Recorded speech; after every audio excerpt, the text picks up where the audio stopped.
Hello folks, welcome back, and in this tutorial we are going to see where to add JavaScript or insert JavaScript in our source code, and we will be having interview question at the end of this video, so make sure to subscribe. Let's code it. We can directly write our JavaScript code inside our HTML page with the help of script tag, and you can start writing your JavaScript source code inside that script tag. So for now we will add an alert, and after saving the changes you can see the alert is pop up in our web page. Also, it is not necessary that you should always include your script tag inside our head tag. You can include script tag at the start of body section also. So after saving the changes you can see the alert is still populated. Then what is the best place to include the script tag? We should always place the script tag at the bottom of body section because the script interpretation slows down the display time. So after saving the changes, alert is still working. Also, we can include scripts from external JavaScript file inside our HTML web page. And to explain that, I have created the index.js file inside our directory.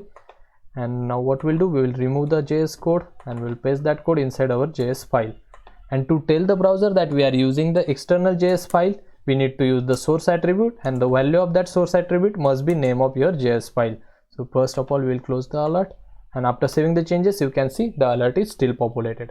So in this way you can write your JavaScript code inside your HTML page, or you can use the external JavaScript file. So folks, that's it for now. Now it's time for the interview question. So interview question says, who developed JavaScript and when? So friends, Brendan Eich created JavaScript in 1995. So always keep that thing in mind. Also make sure to subscribe. See you guys in upcoming tutorial.